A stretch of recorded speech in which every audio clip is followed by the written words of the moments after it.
이제부터는 네, 교수님의 그 지난 4년간 네, 그 힘들었던 시간에 대해서 좀 조명을 해보겠습니다.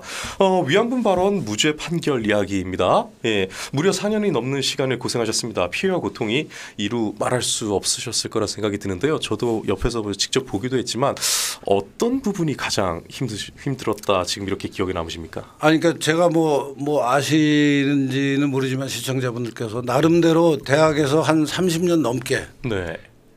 이제 이 대학 교수 생활하면서 뭐 연구도 좀 하고 또 나름대로 그 제가 연구한 게 알려져서 네. 또 그걸 가지고 뭐 칼럼도 쓰고 하면서 일정한 어떤 그래도 평판을 좀 유지하고 있었는데 그 위안부 얘기가 나니까 사람들이 다 그 왜 쓸데없는 소리를 해가지고 너는 그 네가 스스로 쌓은 평판을 네가 망가뜨리느냐 네. 하는 그 비난이라 그럴까요? 안타까움이죠. 뭐 물론 다들 안타까워하면서 이제 하는 얘기가 이제 근데 이분들은 이 위안부 문제의 실체가 뭔지를 네. 모르고 그쵸. 내가 이제 쓸데없는 말을 한 것으로 생각하면서 네. 저를 나무라는데 저는 이제 그 문제에 대해서 뭐 이승만 대통령 같이 정말 깊이 있게 공부하고 논문까지 쓰고 하지는 않았지만 그래도 공부를 해서 네. 이 위안부의 실체가 무엇인지를 알고 얘기를 하는 건데 그럼요. 제3자는 그걸 실체를 모르면서 제가 이제 입방정을 떨어가지고선 화를 자초한 걸로만 네. 아는데 네. 그걸 붙들고 한 사람 한 사람 일일이 다 네가 잘못하는 거야 내가 아는 게 이건데 내 말이 맞아 이거 얘기하는 게 너무 힘들고 좀 뭐라 그럴까요 짜증나고 네. 어떻게 생각하면 좀 이거 이렇게까지 내가 해야 되나는 생각이 드는 그런 네. 상황이 가장 힘들었습니다. 네, 그렇죠. 그러니까 저를 좀 나름대로 아끼고 네. 좋게 생각하는 사람들 사이에서 쟤는 저 입방정 떨어가지고 지가 망했다. 네. 근데 그거를 내가 해명하려고 쫓아다니면서 얘기하기도 힘들고 했는데 네. 사실은 내 말이 맞는 얘기거든요. 그 적진형의 그런 비난보다도 그렇죠. 가까운 사람들의 어차피 오해가 저를 공격하는 사람들은 네. 저를 공격해도 제가 별로 상처를 안 받는데 면역이도 있으죠. 그러니까 뭐 사건이 많습니다. 역사가 오래기 때문에. 근데 이제 저하고 같은 편이라고 생각했던 사람들이 나를 공격하는 거는 힘들더라고요. 그건 정말 힘들겠네요. 예. 근데 다행히 이제 네. 재판 과정에서 저 사람들은 그냥 뻥으로 카더라만 얘기를 한 거고 네. 이제 내가 제출한 증거는 다 역사적 사실에 근거한 자료를 제출했더니 네. 이 재판장이 굉장히 고심하면서 시간도 오래 걸리고 네. 4년 넘게 이제 재판이 걸렸는데 그렇죠. 그래도 마지막에는 이제 유석춘이 하는 얘기는 역사적 사실에 허위 사실이 아니고 네. 저 검찰이 유석춘의 죄를 증명하려고 해야 되는 강제로 끌려간 증거는 왜 제출을 못 하느냐. 그렇게 이제 판사가 이제 알게 된 거예요. 네. 그러니까 이제 판사가 그러니까 유석춘의 허위 사실로 위안부들의 명예를 훼손했다라는 게 내 죄인데 네. 검찰이 입증을 못 하는 거예요. 내가 한 말이 허위 사실이라는 걸 입증하려면 강제로 끌려간 증거가 나와야죠. 네. 강제로 끌려간 게 없어요. 그러니까요. 내가 얘기한 거는 돈 벌러 간 분들이다. 네. 돈 벌러 간 증거는 내가 수없이 제출했어요. 그렇죠. 그러니까 이제 판사 입장에서는 야 유석춘 말은 허위 사실이 아닌데? 네. 그러면 이게 역사적 사실에 맞기 때문에 죄가 없다라고 판단을 해야 되는데 네. 그렇게 안 하고 학문의 자유로 괜찮다 이렇게 판단을 했어요. 그렇게만. 그러니까 판사도 굉장히 그 신경을 많이 쓰시. 그러네요. 아무래도 사회 전반적 분위기나. 그러니까 완전히 유석춘 말이 맞고 니네 검찰 말이 틀렸다라고 얘기하기에는 본인한테 부담이 있으니까. 그러니까요.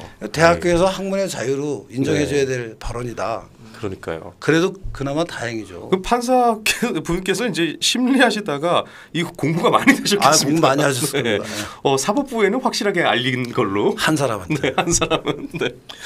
근데 보면은 그동안 4년 확정 판결 나올 게 5년 동안 그 뭐 별로 관심을 두지 않았어요. 각 정치권을 비롯해서 사회 각계에서. 아니 관심을 두지 않은 정도가 아니죠. 민주당은 저를 죽이려고. 네.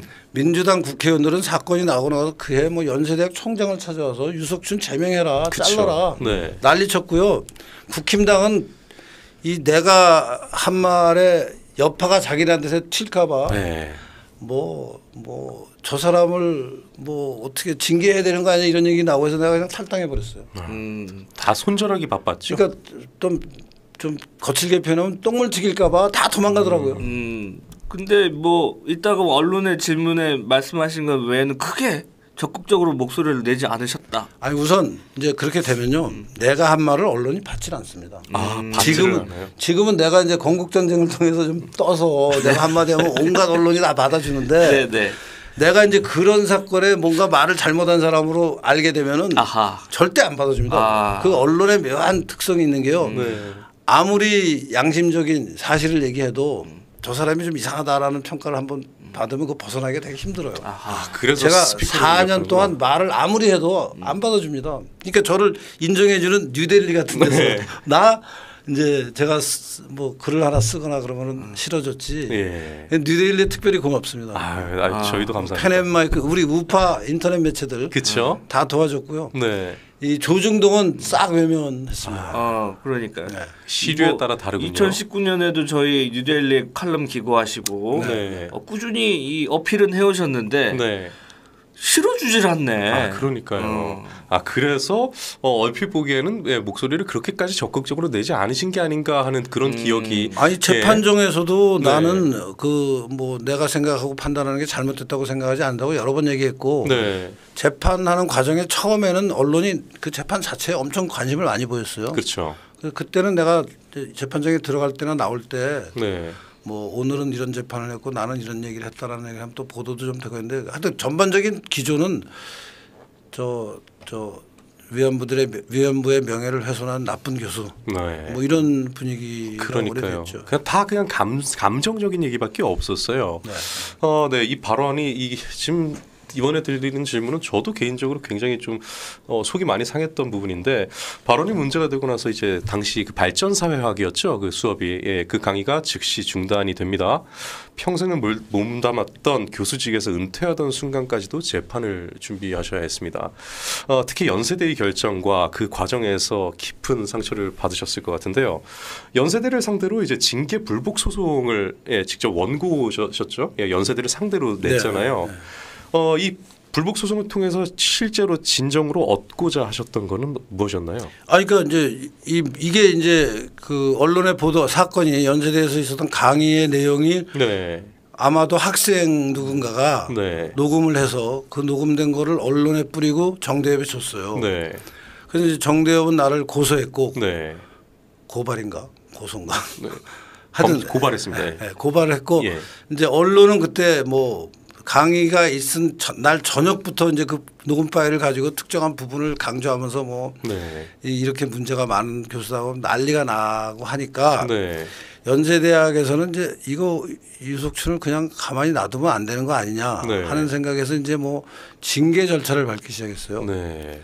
근데 징계를 하는데 이제 내가 그 징계를 하면 무슨 징계위원회인가요? 네. 그게 이제 구성이 되고 거기에 가서 내가 이제 소명할 기회가 있는데 가서 이제 여러 가지 얘기를 했죠. 그래서 위안부에 대해서 학계에서 최신 연구는 이제 돈 벌러 간 사람이다라는 지금 연구 발표가 많이 있으니까 이거 여러분들이 대학에서 이런 얘기를 한 것을 징계하는 것은 학문의 자유 자체를 대학이 부정하는 건데 너무 웃기지 않냐 그런 네. 얘기를 했어요. 이거 다 대학 구성원이니까 그러니까요. 징계위원들도 예.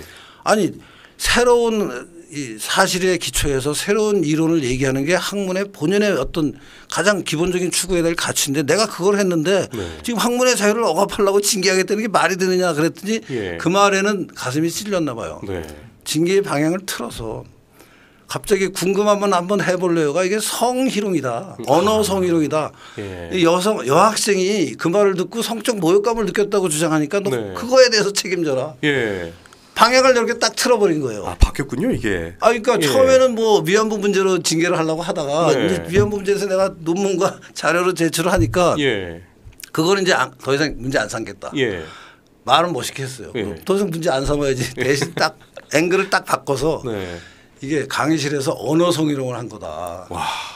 이게 궁금하면 한번 해볼래요라는 말을 내가 이제 그 강의 끝에 중간에 했어요. 네. 그 옛날에 하던 매춘과 오늘날 하던 매춘이 사실은 차이가 없다. 네. 여러분 지금도 옛날에 하던 거하고 똑같은 일이 벌어졌으니까 강남에 가서 한번 조사를 해봐라. 네. 라는 취지로 궁금하면 한번 해볼래요라고 했는데 네. 그것을 이제 매춘을 해보라는 말로 들렸다라고 얘기하는 학생이 있었어요. 근데 지금 어이가 없는 게 저는 해당 녹취록을 다 읽어봤는데 바로 직전에 교수님께서 뭐 오랫동안 뭐 30-40년간 연구를 해오셨으니까 그러니까 나는 그냥 이영훈 책 하나 봤어요라고 하니까 그럼 책 한 권 보시고 하는 거예요? 그러니까 아니 그거 반대 의견도 봤어요라고 또 이렇게 얘기하시고 연구에 관해서 한참 얘기하다가 아니 그럼 궁금하면 해볼래요? 이 얘기가 나온 거잖아요. 그걸 가지고 이게 성희롱이다라고 참 그 여학생은 그걸 그래서 정말 그 여학생을 네. 지금 와서 내가 비난하고 막 뭐라 생각은 없고 지나간 예. 생각을 하지만 네. 하여튼 그래서 연세대학은 좀 비겁했다. 네. 왜냐하면 처음에는 이제 위안부 문제로 나를 징계하려고 이 문제를 들여다보다가 네. 그걸로 징계하면은 정말 연세대학 자체가 너무 꼴사나운 학교가 될 것 같은 생각이 스스로 들은 거예요. 왜냐하면 예. 학문의 자유를 연세대학이 그 무슨 교지라 그러나요? 네. 진리와 자유 아니에요. 네. 진리와 자유를 추구하는 학교에서 내가 진리와 자유를 추구하는 발언을 한 거 가지고 징계하는 게 말이 안 되잖아요. 그러니까요. 연세대 교훈이 진리가 너희를 자유케 하리라 할 때 그렇습니다. 예. 베리타스 보스 리베레타 이 조금 그래가지고 맞지 않는데 그걸로는 이제 징계하는 게 모양이 너무나 이상해질 것 같으니까 그러니까요. 딱 바꾸더니 언어 성희롱 예. 이거는 그렇게 징계를 했습니다. 결국은 거기에 대해서는 뭐 이기지 못하셨죠. 예. 그래서 이제 나는 그 징계를 받아들일 수 없어서 네. 이제 학교에서는 징계를 해서 저를 중징계에서 가장 낮은 단계가 정직 1개월입니다. 네, 그렇죠. 그래서 정직 1개월을 33년 근무한 마지막 달을 정직 1개월로 보냈습니다. 정직 1개월 끝에 정년을 했어요. 그리고 이제 도저히 내가 그걸 받아들일 수 없어서 교육부의 교원 소청 심사위원회라는 데가 있어요. 이제 나 같은 사람들이 어필할 수 있는 기관인데 거기에 어필을 했는데 거기서도 연세대학이 잘했다, 징계 잘했다라고 결론을 냈고 그 다음에 또 도저히 저 받아들일 수가 없어서 교육부 교원 소청 심사위원회 결정이 잘못된 거다라고 국가를 상대로 재판을 걸었어요. 그래서 행정재판에 1심, 2심, 3심을 할 수 있는데 1심 가서도 또 졌어요. 2심 가서도 또 졌어요. 이제 대법원 판결 하나만 남아 있는데 이게 재밌는 게요. 내가 이걸 보니까 이제 아무리 내가 강의실에서 한 얘기는 성희롱하고 상관없다고 얘기를 해도 법원에서 판단하는 것 중에 가장 중요한 것 중에 하나가 이거더라고요. 듣는 사람이 그렇게 느꼈다는데 어떻게 할 거냐고 성희롱이다. 이게 이제 요새 말하는 피해자 중심주의라는 예, 그렇죠. 성희롱 문제에 남자가 쳐다봤을 때 여자가 뭔가 불쾌감을 느끼면 그 남자가 쳐다본 게 잘못이다라는 아하. 그거하고 똑같은 거예요. 네. 그러니까 여자가 듣고 여자가 느끼기에 불편하면은 이거는 성희롱이다라는 게 지금 기본적인 어떤 그 결정의 구조거든요. 네. 거기에 해당되는 거예요 지금. 그러니까 왜냐하면 학생이 근데 실제로 50명의 학생이 있었어요. 네. 강의실에. 근데 이제 그렇게 느낀 학생이 아마 진술을 두 사람인가 했나 봐요. 네. 둘이 가까운 사이인 걸로 알고 있는데. 그러니까 두 사람의 진술이 있으니까 이건 성희롱이다가 지금 그 가장 중요한 그 문제에 관한 법원의 결정을 하는데 가장 중요한. 그래서 저는 계속해서 근데 이건 객관적인 사실이라고 아니 그러면 세상에 여자 한 사람이 나 기분 나쁘다고 세상 사람 남자를 상대로 네. 다 성희롱이라 그러면 이게 다 성희롱이 돼야 되는 거냐. 네. 말이 안 되는 거다. 그러니까요. 이게 요새 그래서 페미니즘에 반하는 이 젊은 남자들이 네. 안티 페미니즘 하게 되는 네. 어떤 기본 갈등하고 똑같은 갈등이에요. 맞습니다. 네. 아니 이게 여자 밤인 거예요 이게. 네. 이게 말이 되는 얘기예요. 회식 가면 안 돼요. 네. 진짜 곳곳이 살오는 판이에요. 회식 가면 안 돼. 아니 회식은 강의실에서 그럼 막 여학생 없이 강의를 하라는 얘기 뭐 어떻게 하는 얘기 나보고. 그렇다면 또 배제한다고 뭐라 할 옛날 거고. 말들처럼 이렇게 까만 거 이렇게 하고 해야 돼. 진짜 이도저도 못하게 네. 만듭니다. 진짜 어떻게 이 교육의 현장까지. 자 오늘 뭐 시간이 네. 다 돼가는데 11번째 질문 조금 먼저 넘어갈까요? 네, 좋습니다. 그러면은 가보겠습니다. 과거에 자유한국당에서 혁신위원장을 맡은 적이 있습니다. 예, 저도 거기서 교수님을 처음 이렇게 실제로 뵙게 됐죠. 때문에 정치인으로 분류되는 경우도 꽝꽝 많은데요. 보수 진영의 정치 활동 때문에 이것이 학문의 영역에서까지 공격을 받게 된 것이다. 이런 의견도 있습니다. 동의하시는지요? 그러니까 제가 어떻게 하다 보니까 네. 이제 나름 좀 일정한 명성이 있었는지 그때가 이제 박근혜 대통령 탄핵 여파로 네, 그렇죠.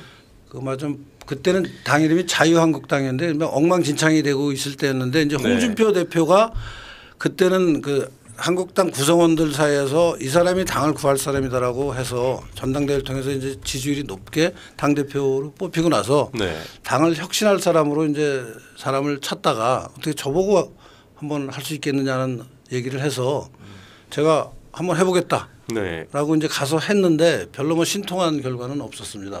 잘 알겠지만 뭐 그때는 하여튼 그 박근혜 대통령 탄핵의 여파가 계속해서 당의 쓰나미가 돼서 이제 네. 그 덮치고 있을 텐데 그 와중에 제가 뭐 이런저런 애를 썼습니다만 별 뾰족한 그 성과는 못 내고 한 6개월 하다가 이제 그만뒀죠. 네. 그래서 뭐 하여튼 제가 갖고 있는 경력 중에 하나가 자유한국당 혁신위원장이라는 꼬리표가 있어서 정치인으로 분류되기도 합니다. 근데 그것뿐 아니라 사실은 정치권에 진입할 수 있는 어떤 상황이 몇 번 더 있었어요. 네. 그 앞에는 제가 옛날에 참정치운동본부라는 그때는 새누리당인가 강재섭 의원이 대표를 하실 때 네. 당 대표를 할 때 저한테 참정치운동본부라는 걸 만들어서 당에 그때가 이제 이회창을 후보로 내면서 이회창의 그 아들의 병역 문제 때문에 이제 결국 대통령이 못 되잖아요. 네. 그리고 이제 그런 뭐 그때 차떼기 뭐 이런 게 막 문제가 네, 되고 그쵸.